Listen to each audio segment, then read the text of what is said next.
Welcome back to another episode of 123 Go with Jay and the Go Rolling With Me series, where I jump on the Riker and roll out when you're unable to. This whole vision was inspired when I was just working out in the weight room my first year of owning my Riker. It was the cold part of the year, it was damp, it was dreary, and I really wanted to get out and ride, but the conditions just didn't allow for it. So I found myself scrolling through YouTube channels on the weight room TV, and suddenly I realized that I was watching review videos of people just riding along and just talking about their experience on their three-wheelers. And I was like, wow, time flew by and I got my workout in and I didn't have to get out on the road, but I was able to enjoy the experience. So I decided to focus on a series that was devoted to just the ride itself. So there's really no reviews in this video. It's just me on the open road and just providing you all with the sights and the sounds so that you can have a similar experience whenever you're unable to get on the bike and ride yourself. So in this video, I'm hitting the back roads. I'm on the edge of Union County, and I'm actually going to do something a little different today. I don't believe I've crossed state lines in any of my previous videos. So in this video, I'm actually going to cross into South Carolina using Rocky River Road, which basically takes you into Lancaster County, and I think you can go into like the Kershaw area if I'm not mistaken. I have to go back and take a look at the map to see exactly where that area is, but it's a nice ride. The speeds are 55 miles an hour pretty much the entire way. There's not really many stops or intersections, so it's just a smooth ride, and you're just open, you're able to go, and good sight lines, a lot of good visibility, great horizons, great tree lines. So it's just a really relaxing ride.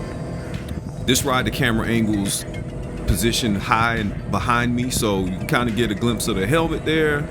And yeah, so pretend that's you. Just imagine you're out on the open road and you're rolling along. Shout out to the GPS unit for the Insta360. I'm able to track my speed and track my GPS position, kind of give you some metrics and some data to kind of see what this ride is looking like. Something I do want to mention, because my speed is now being displayed on screen, it's actually pretty accurate when I think back on it. I've kind of tested it a few times and it's pretty accurate within like a mile or two per hour. So in this instance, you can see that I'm doing the low 50s. One thing I like to point out is that you can't always do the speed limit based on the conditions of the road, based on traction. Sometimes it's just the width of the road. You got to remember the Riker does have a wide wheelbase. So when you pick your lines, a lot of times you will fall into the worn out sections of the road, or what people like to call the truck grooves. And even on a back road, they do exist, and you will get a little shimmy from time to time on the Riker. I've never really experienced a loss of traction. It's just more so the Riker feeling a little bit unstable as it kind of shimmies left and right as you're kind of in and out of those truck grooves. So sometimes you have to find the correct line, and once you do, you then got to factor in your speed. How fast are you going to handle that particular road? And in my case, I tend to err on the side of caution. I'm not much of a risk taker, so I do like to cruise when I have the opportunities, and then when the road conditions change and the texture changes, I then might open it up just a little bit and have a little bit more fun.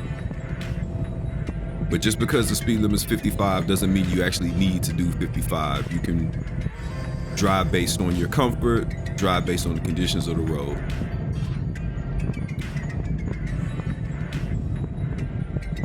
So now I'm actually on Rocky River Road. I kind of got to it from a side road that comes out of the Mineral Springs area. So now it's a little bit more open. I will say this road is a little bit more rickety, and it's not as bad in the North Carolina side, but once you cross over to South Carolina, the road conditions absolutely change, and there's a lot of potholes, there's a lot of divots in the road. So once I cross the border, you'll probably even be able to see the distinct separation. Once I cross over, you'll see where the actual surface changes, and that's probably the worst part of this stretch of highway that I've noticed.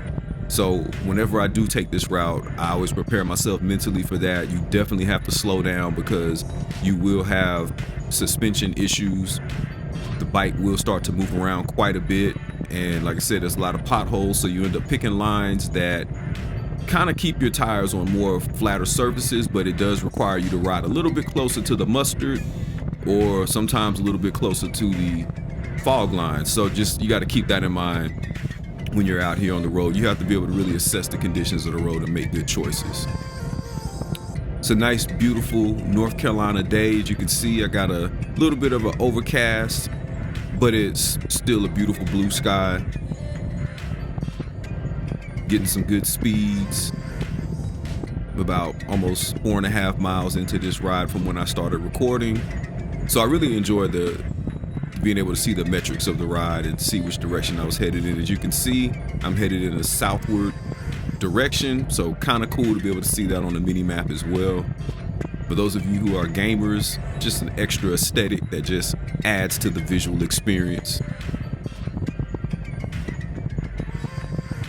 Maintaining about 55 to 60 miles an hour. One thing I do like to mention is I do tend to keep it moving.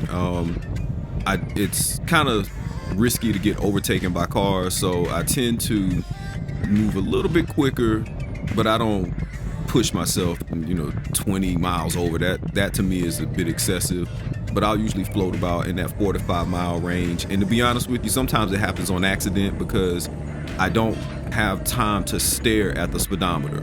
So I'm going off of feel. I'm going off of kind of what the pace is on the roadway with other vehicles, and just using my throttle judiciously. But I will say that typically I'm going by feel.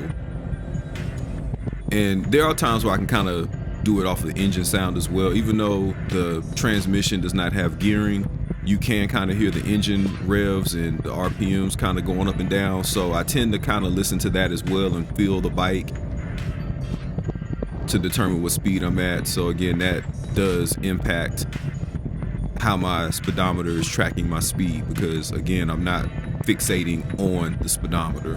I got to keep my eyes up, got to look ahead, got to look a mile ahead if I can. And that also, if you notice, I don't typically hold the speed consistently. Usually I kind of fluctuate, a couple miles up or down, and that's the reason why. Those of you who are speed demons, do what you feel you need to do. For me personally, I'm trying to get home each day.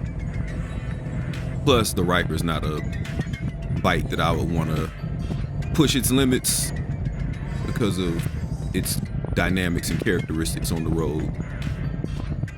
Like I said, you have a wider footprint. You got 3 tracks to be considerate of. Whereas if you're on a 2-wheeler, you just have the 1 track that your bike falls in. So it's probably could move faster depending on which track you select on the road. The Riker's in all 3 of them. One thing I do like about this stretch of Rocky River Road is the curves are gradual. There's no really sharp curves that come up that require you to really have to come off the throttle and think about braking. It's very much open road, so you can pretty much hit curves at the posted speed limit. Typically I might slow it down just a little bit for traction purposes, but for the most part you're able to kind of maintain speed in your curves, which is really nice. Something else, the tree lines are kind of far back from the edge of the road out here. Most of this area are privately owned properties, and so you find that a lot of the land is graded, so you can kind of see quite a bit. You can see tree lines getting pushed back, very sparse woods for the most part, not really a lot of dense forest in most of the stretches of this roadway. So because of that, you can kind of have a little bit more reassurance that you're not going to run into any animals or anything dashing out from the tree line that's like really close up to the shoulder. You can kind of see things at a distance. And again, I can drive a mile ahead on a stretch of road like this because, again, most of the roadway is straight away. But as you notice, there is a lot of oncoming traffic. Again, this is a very busy stretch of road. You can get into Pageland, South Carolina from here, if I'm not mistaken. It kind of puts you in that area. So there's a lot of people that commute on this road on a regular basis to come from the Pageland area to Monroe, North Carolina, and then they get on 74 and start heading into Charlotte. So believe it or not, people live in Pageland and work in Charlotte, and they take this commute on a daily basis. There are a couple of major highways that cross over this stretch of road, so that's kind of how they do it. I personally couldn't live this far out unless I won the lottery and had millions and millions of dollars to my name, didn't have to go to work. Then yes, I absolutely would live out here. It's peaceful.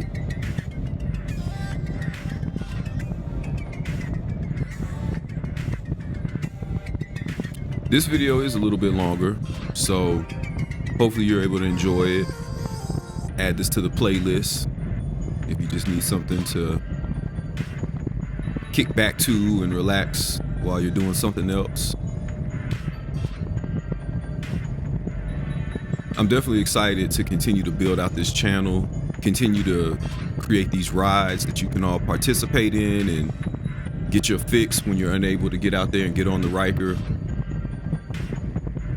I definitely want to continue making more of these videos, and my plan is to definitely change the riding environment a little bit. So in time, I'll start riding in more urban areas, more populated areas. I tend not to go into those spaces because, one, I just don't like riding in those areas.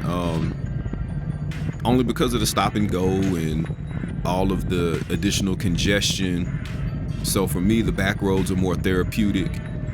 Lets me get more of a performance-based ride out of the Riker versus when I'm riding in more populated areas. It's more about the show at that point, about being seen and people turning their heads and giving waves and running into other Riker riders, that sort of thing. You know, so I kind of pick and choose the vibe I want, but I typically lean more towards the rural back roads than I do the populated urban areas and that sort of thing.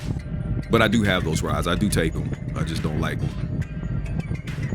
One thing I will say is that when it comes to the back road riding, especially when you get into the fall of the year, the winter where, you know, you start losing daylight, one thing I do think about is I typically ride these roads more when I have more light available, and also when the animals are kind of in different patterns of their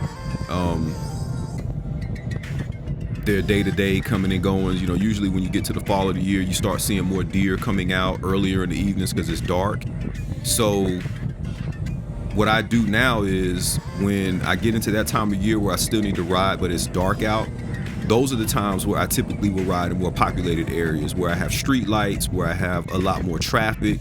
There's a lot more things that can kind of deter animals from entering into the roadway, and also just more visibility because of the, like I said, the street lights and ambient light, that sort of thing. Plus, you know, God forbid something were to happen, there's more eyes available. If something were to happen while I'm on the Riker and I need to have an emergency stop or some type of experience takes place that I don't ever want to have happen. When you're on the back roads in the fall, you know, wintertime, you kind of reduce that. So something to think about. So if you're in a situation like me where you have access to both types of roadways, definitely consider that in your rotation. You know, ride the more public streets and surface streets, populated areas during the darker times of the year, and then when you have more daylight available, or you can, you know, it's earlier in the day, then hit the back roads and enjoy those because, like I said, you can see. You can see the road conditions have changed up. Definitely starting to feel it now. Starting to get jostled around just a little bit more. But it's still worth the ride. Still enjoy taking this route from time to time. Notice my speed has definitely dropped. Still posted at 55, but there's no way.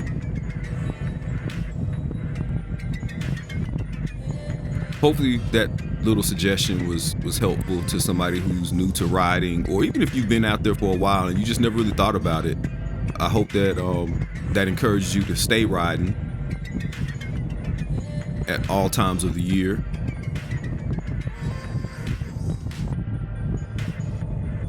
Getting close to the end of this video now. I just want to give a quick shout out to everybody who has joined in the community. You've commented, you've liked, you subscribed, you're active on the comments, that sort of thing. Thank you so much. Continue to do so. Continue to spread the word. Continue to keep riding. Stay safe, stay sharp. Get out there and enjoy yourselves, folks. Thanks for watching. Y'all stay cool.